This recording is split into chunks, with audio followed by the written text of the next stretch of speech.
The United Nations Security Council voted today to hold an emergency session on Russia's invasion of Ukraine tomorrow. This comes amid growing tensions between Russia and the West.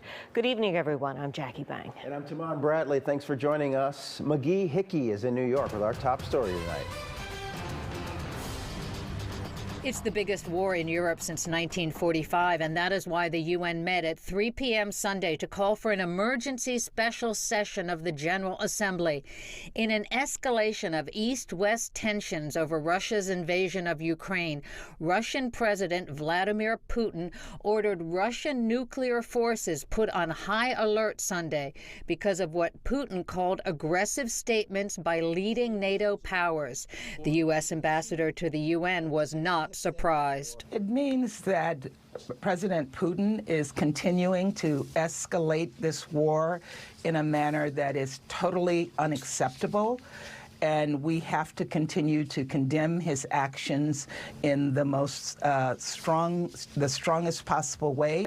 We have to ramp up our efforts here at the United Nations and elsewhere to hold him accountable. Amid these growing tensions, Ukraine announced that a delegation from the country has agreed to meet with Russian officials for talks.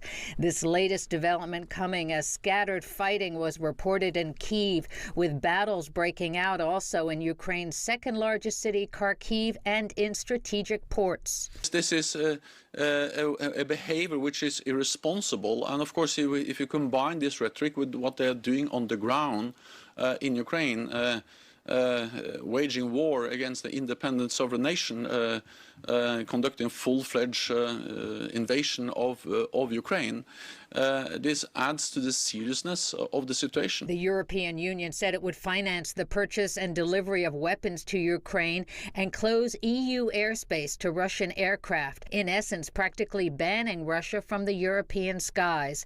But some are saying the sanctions must go further. We ought to be sanctioning not just Putin, not just Lavrov, not just the oligarchs, but all of their families. This behavior, this aggression against Ukraine is something that the world simply cannot tolerate. Our thanks to McGee Hickey reporting. The mayor of Kyiv says 9 civilians have been killed in the attacks on the capital city.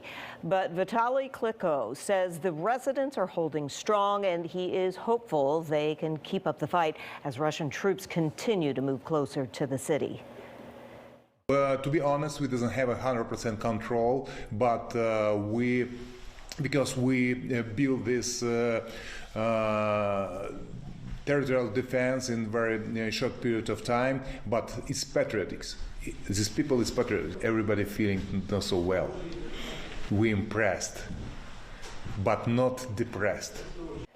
Klitschko also says reports that Russian troops have completely surrounded the city are false. Meanwhile, an 8 p.m. curfew has been implemented. Right now, hundreds of thousands of people are fleeing the war in Ukraine. The United Nations Refugee Agency estimates almost 400,000 have escaped to nations that border Ukraine. That includes Romania, Poland, Hungary, and Moldova. Volunteers from far and wide have shown up to help the refugees as they arrive. At the Romanian border, government workers are handing out basic amenities. People and businesses are pooling resources to provide refugees with free shelter and free food.